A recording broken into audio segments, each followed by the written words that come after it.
Hello everybody, welcome back. This is going to be chapter 6 of The Hero of Kendrickstone. This is Zaxter99, and we're going to go ahead and continue from where we left off.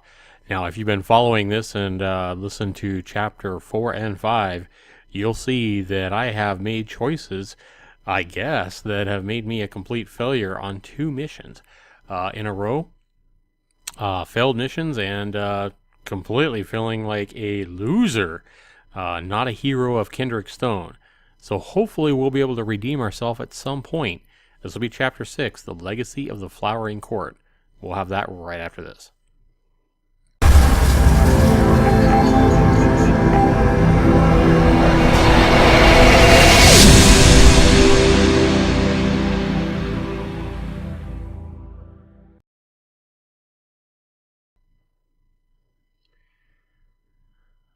Alright, let's go ahead and start the chapter here. The day after your nighttime adventure on the streets of Kendrickstone, you examine your fresh wounds and your options. With the cost of living still rising by the day, you need to return to work quickly. However, getting to work while still injured will not be pleasant, especially in the increasingly cold days of the deepening winter. The best way to get your wounds healed would be to go to a sanctuary and seek treatment from a watcher healer. You'll still be unsteady on your feet, but your wounds will heal far more quickly. The problem is that such treatment would cost money, in the form of an all but compulsory donation. If you had any magic skill, you suppose you might be able to heal yourself. Alas, such sorcery is beyond your abilities. The other alternative is simple rest, though that could leave you bedridden for weeks, or even months, as your wounds heal. Then again, if you absolutely have to begin working as soon as possible, you might have to start with your wounds unhealed. While that prospect is a painful one, if you feel you have no choice, so how do you deal with your wounds? I go to a sanctuary and get my wounds healed, 15 silver. I heal the wounds myself, not an option. I don't know why, because I chose a wizard at the beginning. I rest in bed while my wounds heal. I begin working immediately, despite my wounds. Now, I think I'm going to go to a sanctuary and get my wounds healed. Thank you. In the end, you decide to get healed at the sanctuary. The watcher on job asks for a donation of 15 silver, which isn't too bad, all things considered. The healing process itself is painful. You feel every scrap of skin fusing back together, and every bruised bone and torn muscles scraping, growing, aching as they reknit themselves. However, the agony only lasts a few seconds, and then your wounds are healed. Boy, wouldn't that be nice. After only 2 or 3 days, you feel as good as ever. With your body healed, your highest priority is getting back to work. With the depths of winter approaching, you need to get yourself enough money to keep warm and fed. That week, Kendrickstone sees its first snow of the year. The city is covered in a thick blanket of white. The crowds in the streets are covered too, in cloaks of wool and fur, to ward off the deepening cold. Winter alone cannot explain the mood of despondence tightening its grip on the city. The increasing pressure on the city's economy caused by the bandit attacks must take the lion's share of the blame. Despite the city's troubled mood, you must still work.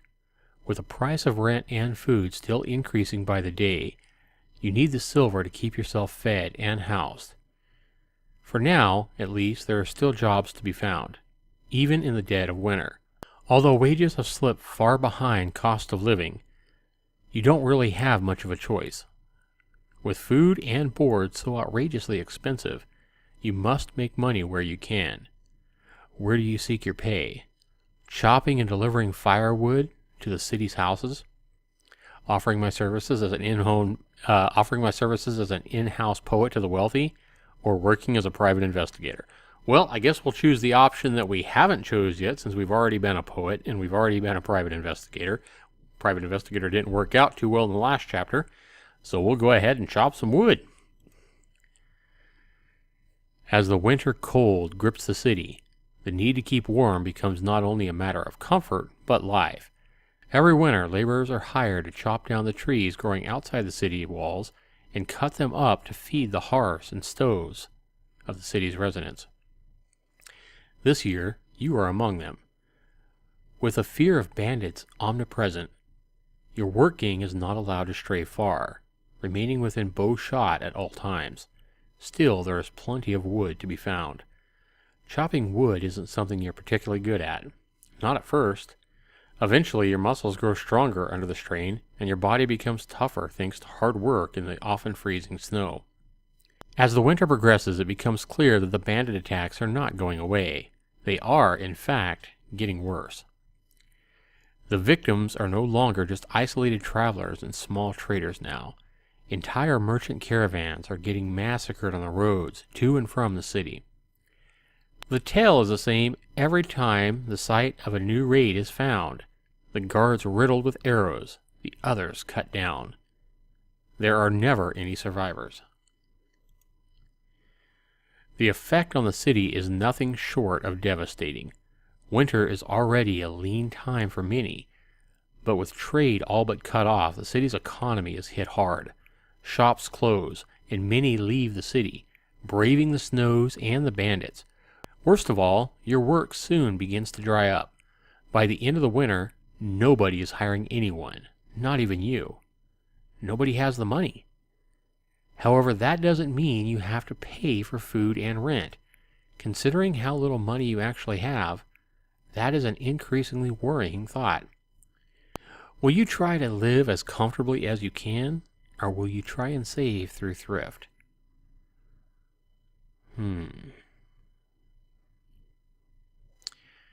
Wow, stuff's going up. I can see the price increase here already. I rent out a small room in Eat Well is now up to 225 silver. I think that was like 75 silver a couple of chapters ago. I rent a bed in the common room, has went up from 50 silver, I think, to 75 silver since the last chapter. Where I rent a bed in the common room and eat the cheapest food possible, 30 silver. Wow. I think I'm going to stay where I'm at.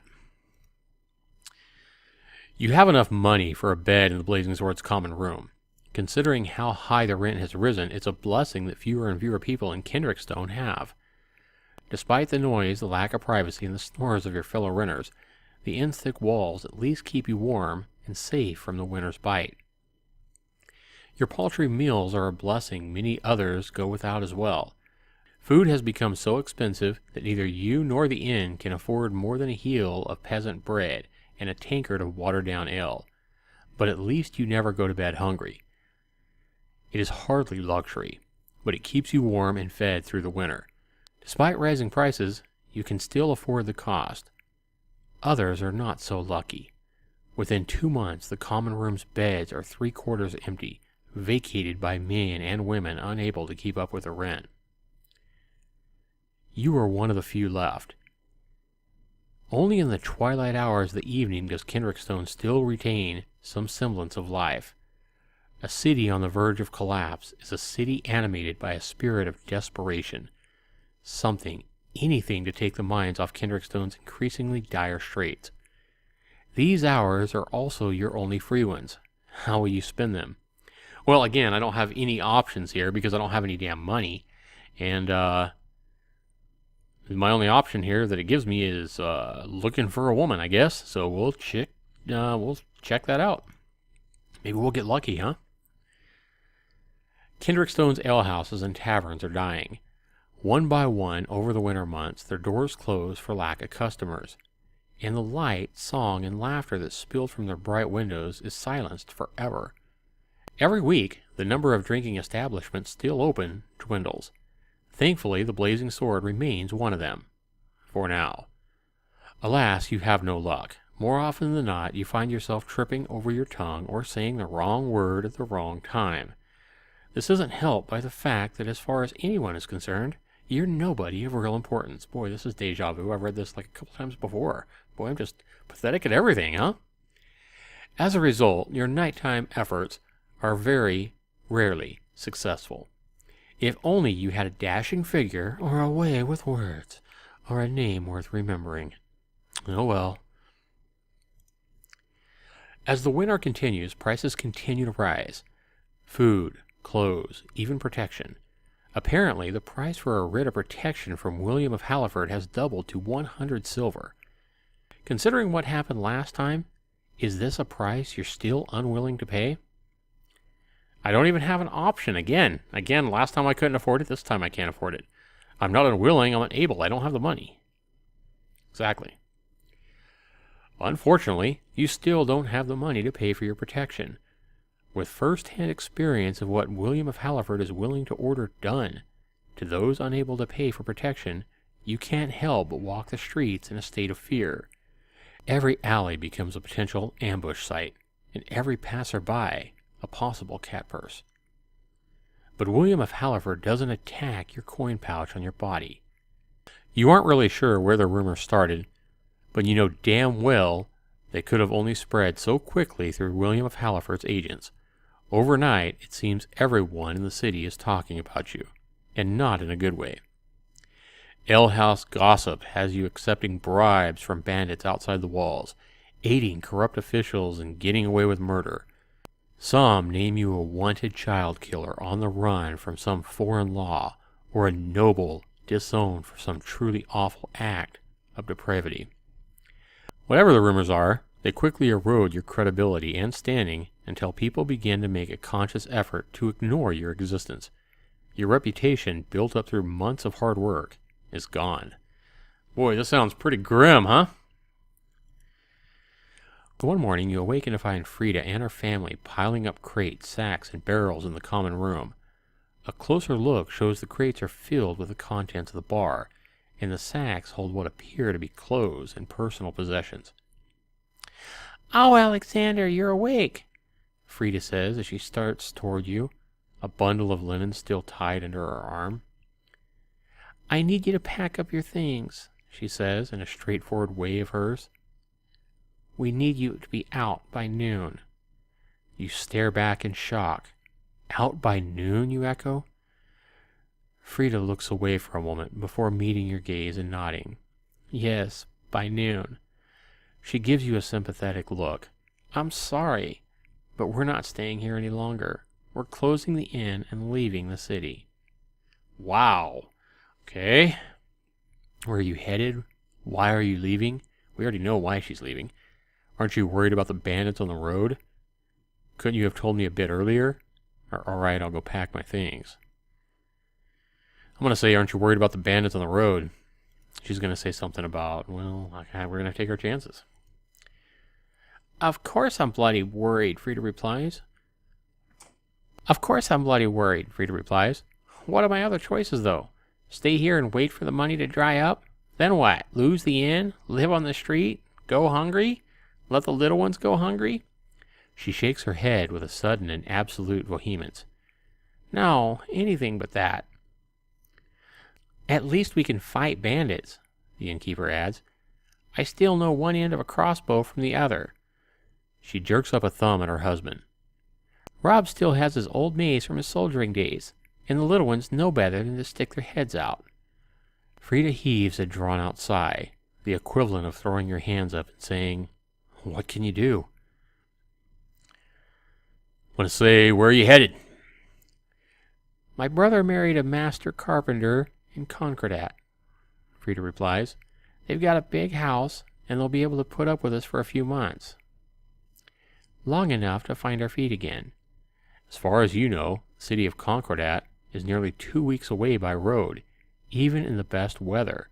In winter, it takes at least twice that long." The innkeeper makes a grim face when you bring this up. "I know, but it's the only place we can go, and, well, I'm not staying in the city any longer." "All right, I'll go pack my things." 10 minutes later, you step out into the snow-dusted inn yard, your sack of belongings hanging off your back. Before you, Frida and her family load the last of the belongings into an ox cart that will take them out of the city. Something flies into your chest. It flutters down to the ground, but you manage to catch it before it lands in the half-frozen mud and slush at your feet.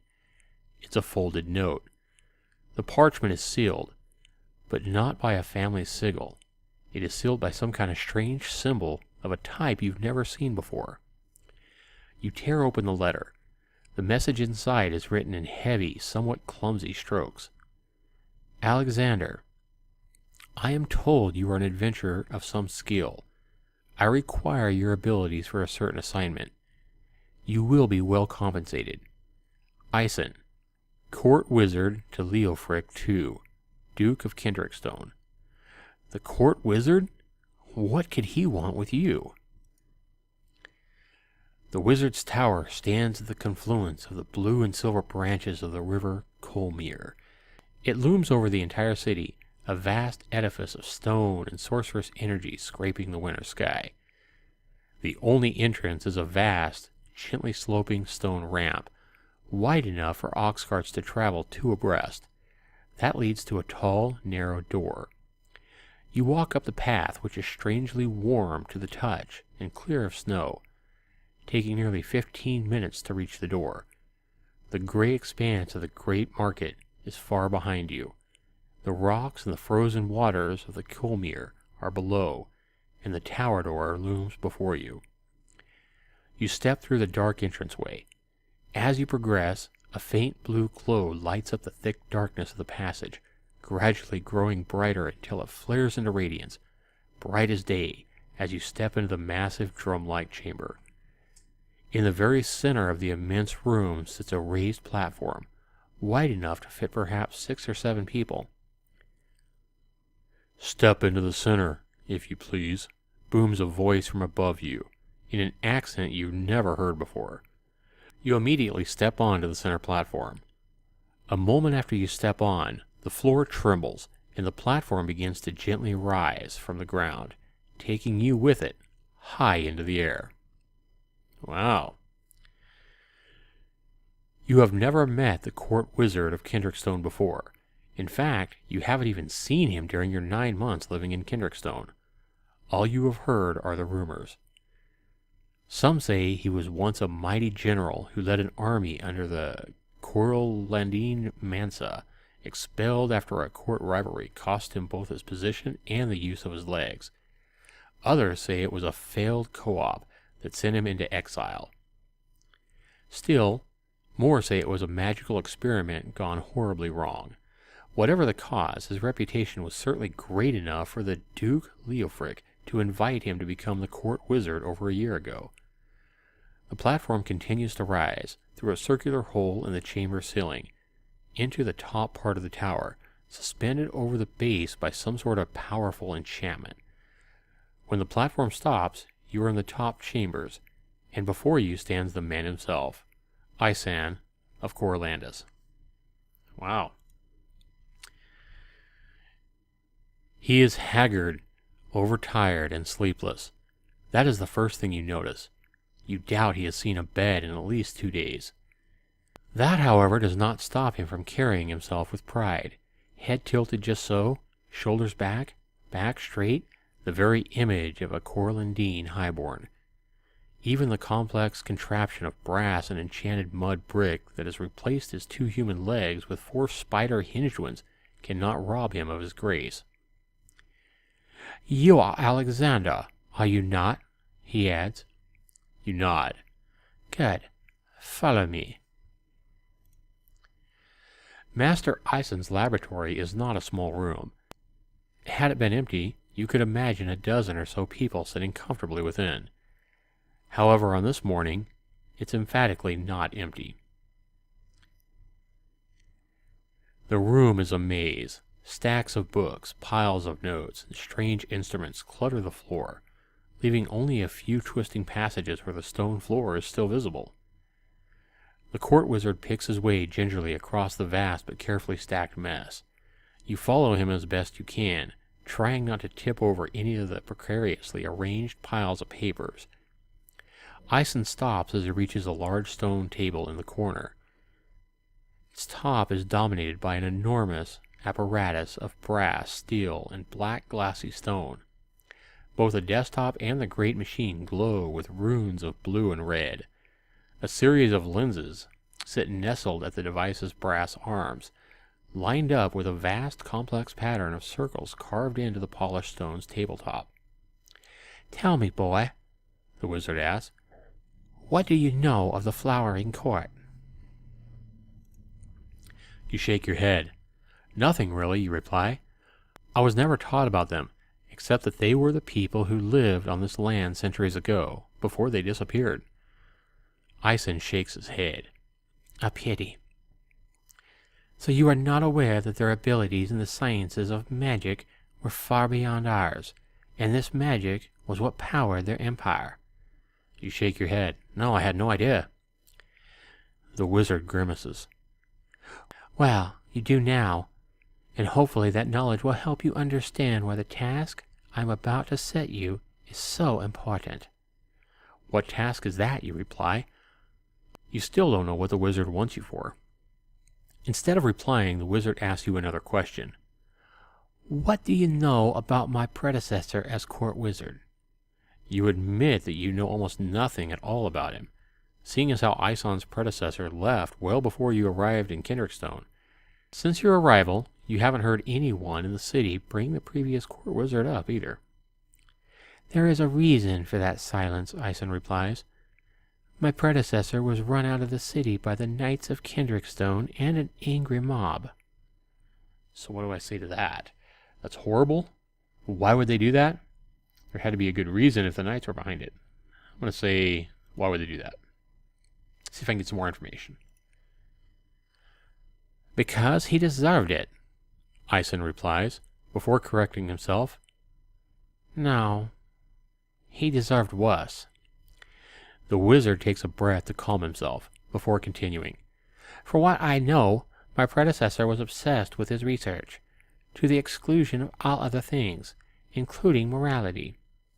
So when his obsession demanded the flesh and spirit of living creatures, rats, dogs, children, my predecessor did not make some sane decision to step away. Ison shakes his head angrily. Instead, he made those sacrifices wholeheartedly. The wizard meets your gaze, his eyes blazing with tightly controlled anger. My predecessor was a monster. The Knights were far too kind to let him leave with his life. Why are you telling me this, you reply. What does a disgraced wizard have to do with anything? Ison sighs. I'm telling you because for the past year I have been reconstructing his research. It has not been easy. It has taken much time and effort to find a way around the need for live sacrifices. But I believe I've found a way. All I need is one more thing, and that's where you come in. What is this research anyway? Yeah. My predecessor, Milius of Corkadat, was an expert on the flowering court, Ison explains.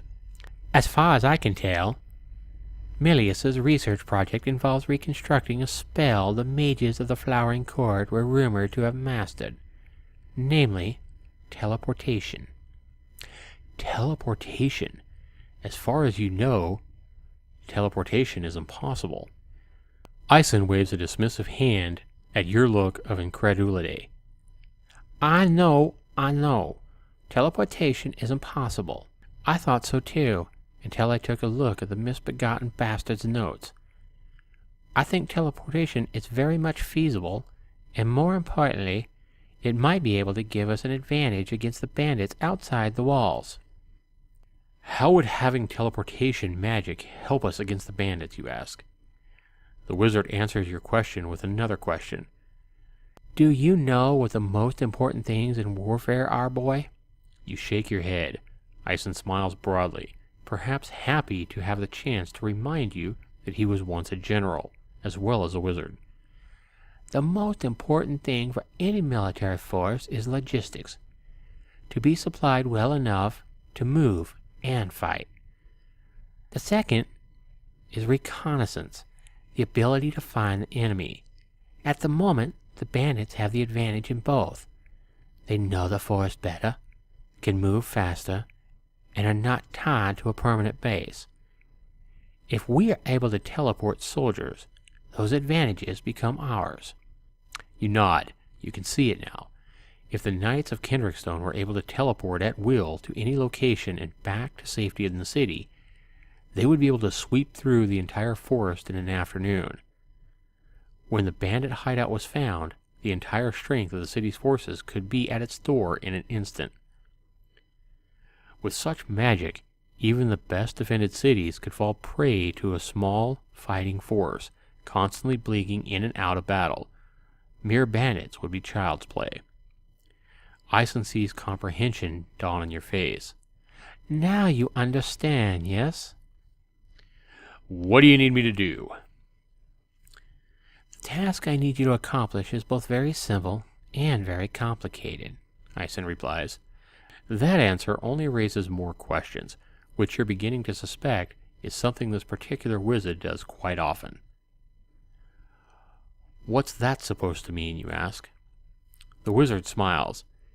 It means exactly what I said it means. I require a piece of stone from a flowering court ruin as soon as possible to finish my research. Luckily, I have learned that there is one very close, one of several stone circles in the forest around the city. It is barely 6 hours' walk to the east, not far off the road to Concordat. The wizard detaches a piece of apparatus sitting on the table behind him. When he holds it out to you, the orb of brass and black stone pulses blue softly. When you take it in your hands, you feel it tugging lightly in your fingers, pulling towards the east. This device will pull you to the location where my research indicates the ruins are. It will make your job much easier. It will. In fact, this whole thing seems so easy even a child could do it. The road to the metropolis of Concordat is one of the best roads in the entire realm, and the wizard's contraption should guide you the rest of the way. The only problem is that your destination happens to be in the middle of a thick forest, covered with snow and ice, infested by who knows how many bandits. Very simple and very complicated. I want to ask if I'm going to get paid, for sure. The wizard nods.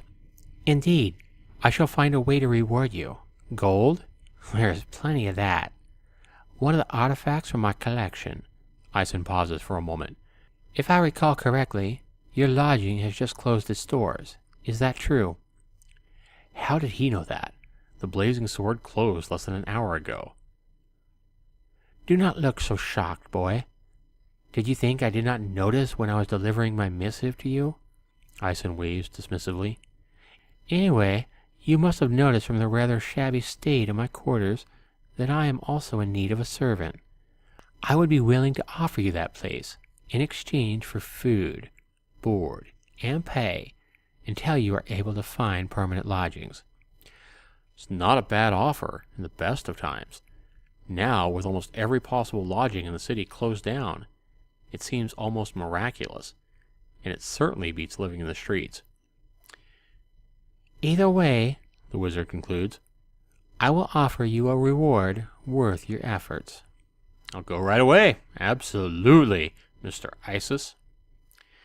Very good. Step onto the platform when you are ready to go. It will take you down the tower. Iceland smiles so broadly that you can hardly tell just how weary he must feel. May you move swiftly, may the sun guard your back, and may you find what you seek, he adds. In the meantime, I think I will get some sleep. With that, Iceland turns away, slowly picking his way towards another door, this one to the side. With nothing else to accomplish here, you follow the wizard's instructions.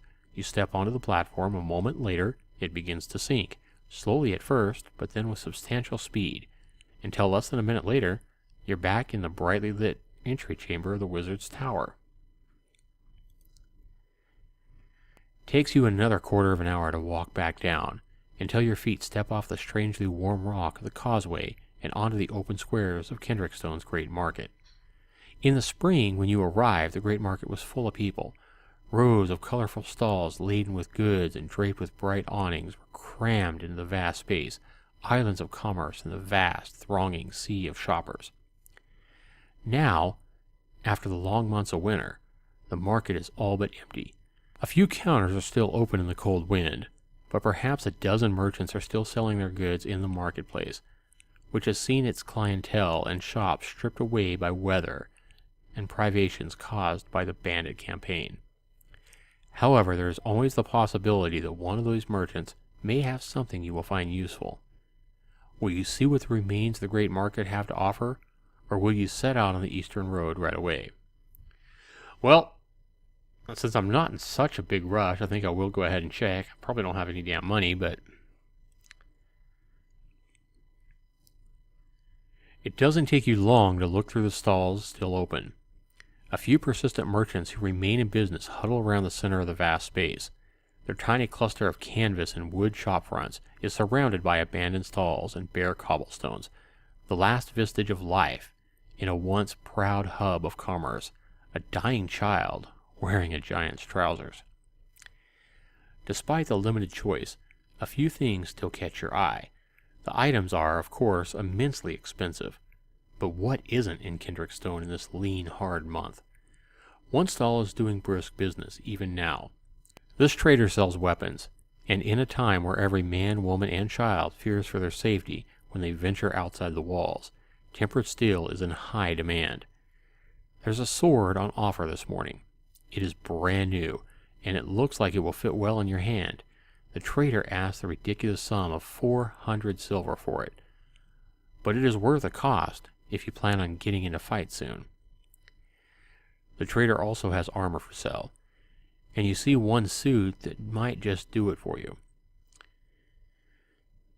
It's an akitan of quilted linen and cotton, designed to be worn either under mail or by itself as light armor. While such protection won't stop a sword thrust or an arrow at close range, it might be enough to deflect light cuts or turn mortal wounds into minor ones. The suit sells for 300 silver, but it might be worth the cost. Don't have that much. Anyway, lastly, there is a glass bottle, full of some strange substance for sale on the counter of a trader with a rough accent of iron marches. He says it's a potion of might, concocted to increase your abilities for the length of a day. You've heard in passing of such potions, tinctures used by marcher heroes to double their might, turn themselves invisible, or even heal grievous wounds in the span of 3 heartbeats. It is rare to see such bottles this far east, but perhaps, for the cost of 75 silver, it might be worth a try? What do you do? You know, I have a feeling this potion is bogus, fake, a ripoff. But I think it's worth the risk. So I'm going to go ahead and buy it. Still think it's a hoax, but we'll see. Alright, the merchant seems to have a great deal of confidence in his merchandise. When you tell him you must depart on a dangerous errand today, he all but insists you drink the potion in front of him. He swears the effects will last a full day. Seeing no reason to disagree, you pull the stopper from the dark red glass bottle and almost gag. The liquid smells like a pot of boiling brimstone. The merchant insists it tastes better than it smells. Not quite seeing how, you hold your nose as you gingerly tip the contents down your throat. The merchant is right. There is no sulfur taste to match the smell. The potion is as sweet as honey, with a light tinge of some unknown spice. It tastes like a milk and egg tart. Almost immediately, you feel your body grow lighter. Your thoughts become quicker, and your muscles seem to tighten like coiled rope. By the time you empty the bottle, you do indeed feel much stronger, faster, and smarter. The potion seller sees it too. As you get used to your temporarily increased abilities, he rhapsodizes about their other products, perhaps a tincture to allow you to go without sleep, an elixir to make flatulence smell like mint. That's funny. A mixture to improve your abilities in bed. Wow. Okay. You have no time for such things. Yeah, I need an elixir to make my flatulence smell like mint. Good grief. And I'm not getting laid. We already know that. It kept saying that, I trip over my tongue and I go without any kind of luck in the looking for correspondence, female, companionship. So I don't think I'm going to need a mixture to improve my abilities in bed either. You have no time for such things. You have a job to do, and you'd best get going. Newly invigorated, you leave the market and head for the gates. The city gates are wide open, but far from unguarded. As you approach, you see half a dozen members of the town watch, and another dozen townspeople besides, all of them standing at ready, crossbows loaded and ready to fire. This makeshift garrison pays you no mind as you walk out the gates. Their attention is entirely focused on the forest edge, beyond the cleared land surrounding the city's walls. You doubt any bandits would be stupid enough to attack the city directly, but the last few months have made everyone nervous, and you feel a little safer being under the sights of so many loaded weapons as you make your way down the open road. The road itself is even wider than the road you traveled from Forester's Hollow. The route to Concordat is Kendrickstone's primary link with the long-settled coast and one of its main avenues of trade. Were it not for the bandits, the road would be packed with traders, travelers, and other would-be adventurers, churning the entire route into an endless morass of mud. Today the road is almost unmarred, save for the ruts made by a few wagon wheels.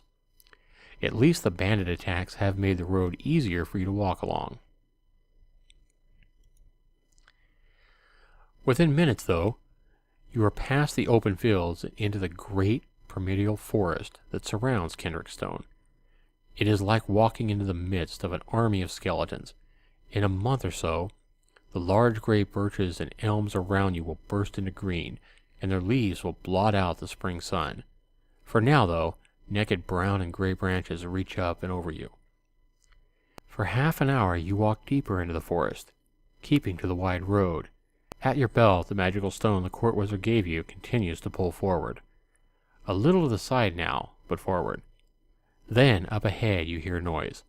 Human shouts, screams, and the sound of steel on steel. There's a fight going on up ahead. What do you do? I move forward carefully and investigate. Yeah. You lower yourself into a half crouch, your hands on your weapon as you creep down the road, keeping as close as you can to the bare shadows offered by the leafless trees around you. What you see before you, and there really is no other way to describe it, is a pitched battle. The first thing you see is the cart. It's a big, heavy thing meant for carrying cargo and people. The crates and sacks it was carrying are strewn all along the muddy road. The ox that was pulling it makes panic sounds and pulls the grounded wagon with his frantic strength, doing naught save to drag it deeper into the mud. Behind the cart huddle, a set of recognizable figures. Frida, her heavy crossbow in her hands, her husband in a pitted pot helm and rusted mace, and their children too. Around them are a dozen bandits dressed in black and armed to the teeth. You stumbled upon an ambush. Oh my! I gotta help Frida, right? How am I gonna help her with a dozen bandits, though? Maybe my potion that I bought will help me save the day, huh? This is interesting. At that moment, one of the bandits tries to dash across the road and outflank the upturned cart. He barely gets halfway across before another figure steps out from behind the cart. The newcomer is tall, powerfully built, and covered head to toe in bloodied mail. In one hand he carries a shining longsword. On his surcoat is the red tower and blue chevron of the Knights of Kendrickstone. With mighty two-handed strokes, he beats the bandit's blade aside, and then cuts him down with a great blow that splits him open at the waist. Even as the bandit falls screaming, 2 arrows bury themselves into the body of his killer. One drives deep into the knight's left arm, and the other into his thigh. The mail-clad man staggers back with a grunt as fresh blood joins the rust-red stains already covering his armor and surcoat. Then 5 more bandits charge him, weapons in hand. The situation looks desperate.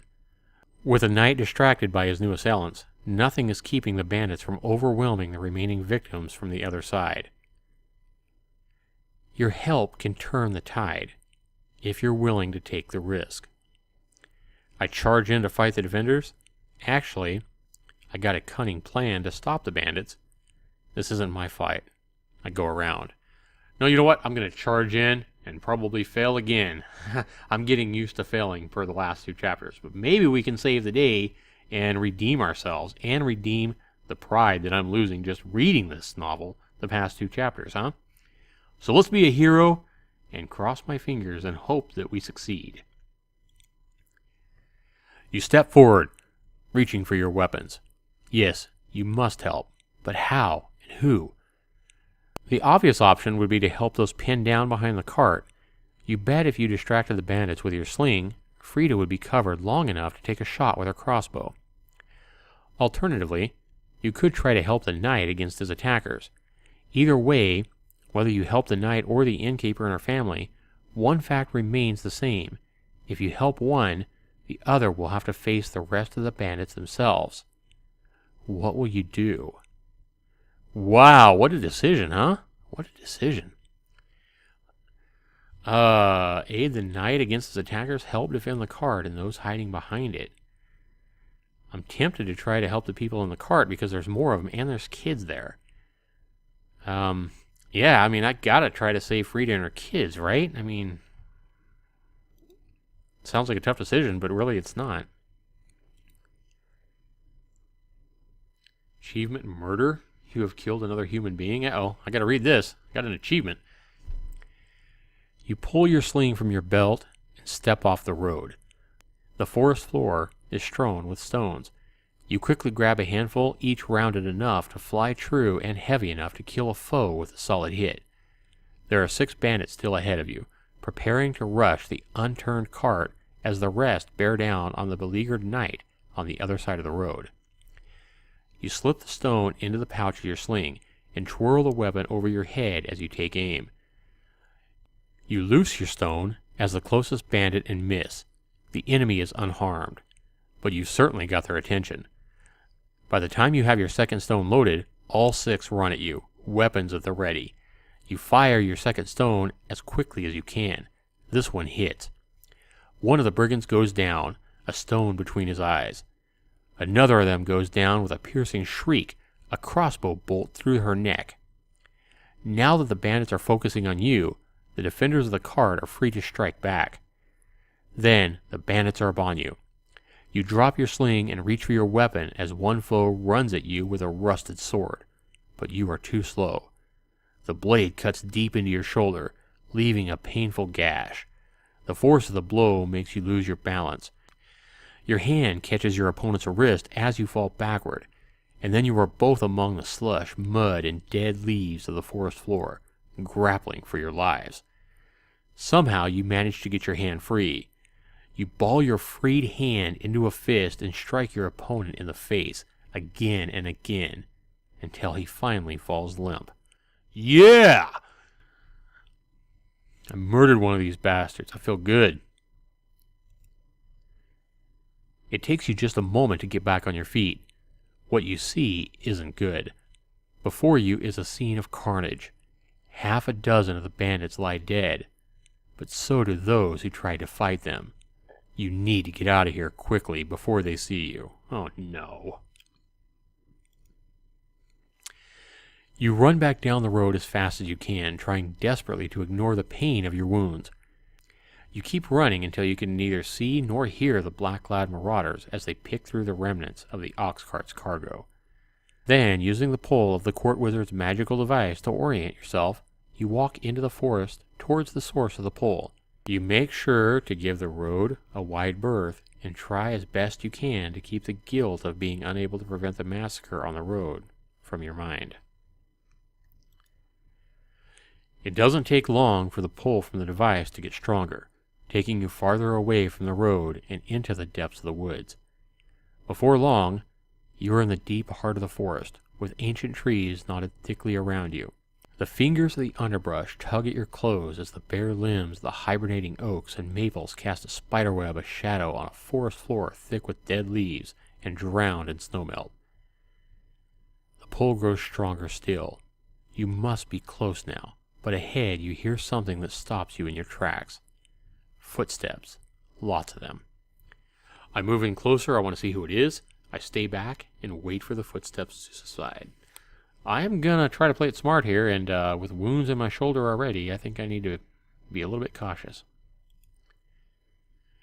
You wait in the underbrush as the sound of footsteps grows closer. Your breathing grows harder, and your heartbeat pounds against your chest. Then the sounds begin to recede. You take a moment to calm yourself and continue onwards. For the next hour, you press on deeper into the forest. Worryingly, the wizard's device seems to be pulling you in the direction the footsteps were going. The thought of running into who knows how many possible enemies is enough to keep you moving slowly and cautiously to make as little noise as possible. Ahead, you spot a massive tree, its trunk easily big enough to encompass a small house. The orb pulls savagely now, as if the thing that it was designed to find is just beyond. You move up to the tree and look around, and your heart all but stops. Oh my. This is where we need a commercial break, right? Keep you on the edge of your seat. Not 20 paces in front of you is the edge of a clearing, and at its center, like a great coin punched into the dirt, sits a vast, worn circle of smooth, perfectly proportioned stone. The device pulls right towards it. This cannot be anything but the ruin Ison told you to seek out. At the edges of the circle stand 4 equidistant pillars, each stretching high into the sky, almost as high as the branch tangle of the forest upper canopy. Each one is cracked and weathered, but all stand tall. However, the ruins are not what make your breath catch in your throat.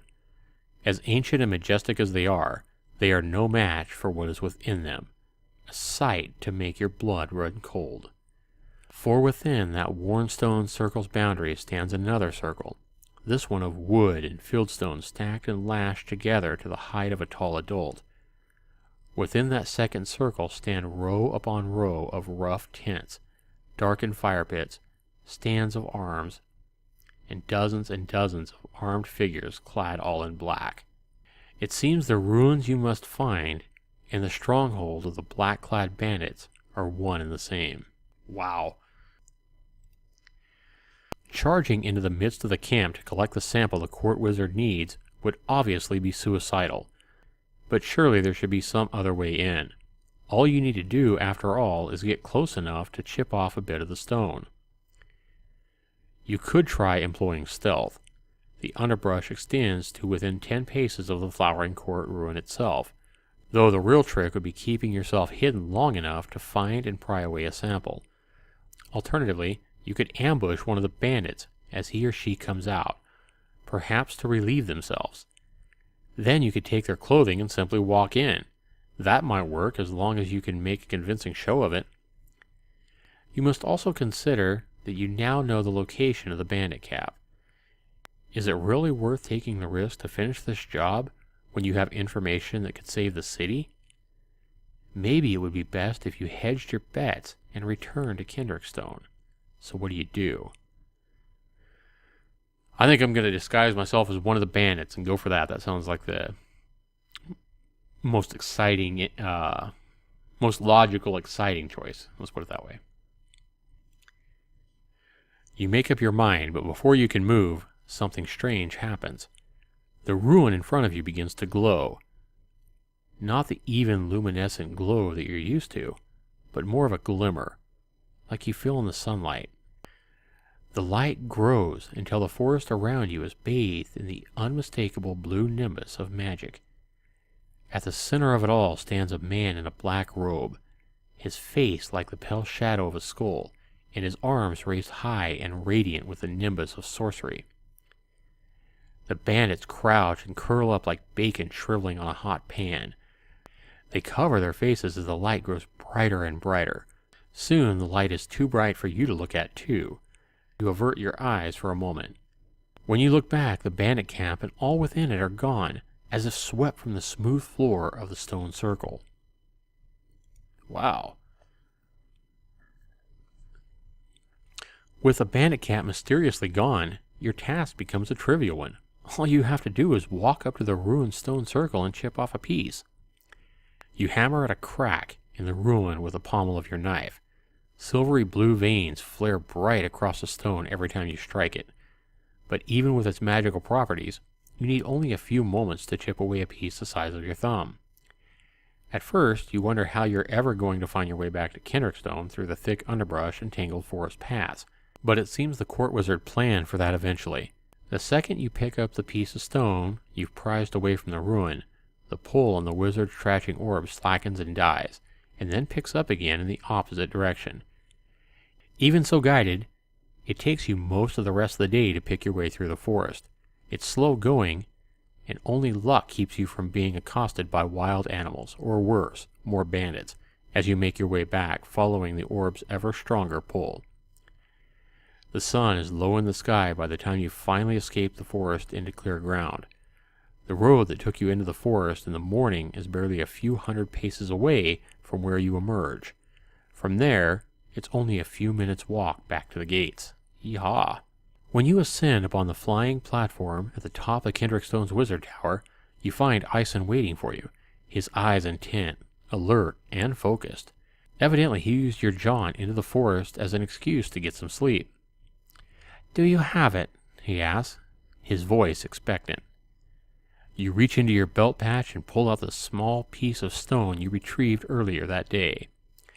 The wizard plucks it from your hands with barely restrained eagerness. His eyes narrow in scrutiny as he brings it up for a closer look. "Yes, yes, very good," he mutters to himself, and then turns to you. "This is an excellent sample, boy. However, you are wounded. Was there trouble along the way?" "No trouble worth mentioning. There wasn't anything I couldn't handle. I ran into a bandit attack, I'll be honest." The wizard's eyes narrow again, this time focused on you. "What did you do when faced with these bandits?" His tone suddenly seems that of an inquisitor. "I fought them, of course," you reply. The wizard shakes his head. "Foolishness," he replies. "To risk yourself fighting a few bandits when your death could have meant failure from my plan to end the bandit threat for good. Absolute folly." The wizard moves on with barely even the space to breathe. "You had no other trouble beyond that, I trust?" You shake your head. "No, but—" You relate what you saw at the stone ruin. As soon as you mention the bandit cap, the court wizard's eyes go wide. His sorceress legs scuttle backwards, knocking over stacks of papers and books. Hurriedly, Ison grabs the half-empty notebook, a pen, and an ink pot from his desk. "Start again from the beginning," he demands, his voice suddenly razor-sharp. "Tell me everything." For the next half hour, the wizard writes furiously as you relate to him what happened when you encountered the bandit camp within the Flowering Court ruin. He stops you almost every other sentence to ask questions, ranging from the obvious to the absolutely nonsensical. You understand why Ison would want to know how many tents and people were inside the camp, and how long the spell used to make them vanish took to cast, but why would he care about the absence of underbrush around the circle, or the lack of leaves on the trees? Finally, the court wizard seems satisfied with your account. He stoppers his inkpot, sets his pen down, and puts his notebook away. "I will need to report this to the Duke personally, but that can wait. First, I must see you compensated." "Yay! Give me some money." Ison pulls out a strongbox from under his desk. "I can offer you gold, if you wish it. I also have a set of enchanted rings for my collection, each able to make you more skilled or powerful. I would be happy to offer you one." The wizard pauses in thought for a moment, stroking his beard. "Perhaps," he continues, "it is not wealth or magical items you wish, but recognition for your deeds. I could certainly put in good word for you in my report to His Grace, if you wish." The wizard pauses, as if he has forgotten something, then raises a finger once it becomes clear that he has.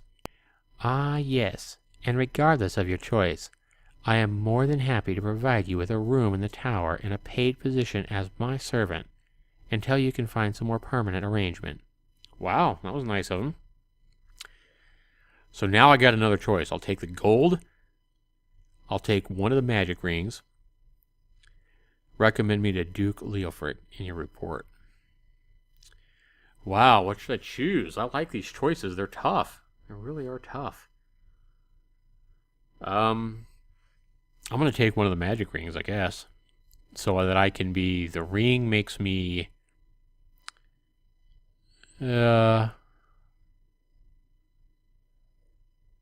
make me more skilled and powerful. It doesn't say how much more skilled and powerful, and how much gold it doesn't say. But I think I'm going to take the magic ring so that I can maybe not be such a loser when I'm fighting things like razor claws in the future. Yeah, I think I'll do that. The wizard smiles. A wise choice, I think. He moves to a small cabinet at the side of the room, almost hidden behind the stacks of papers around it. He pulls a key from a compartment in the side of his leg chair and opens up a drawer. When he returns to you, he holds in his hands a case of polished red wood, closed with a lid of glass edged in steel.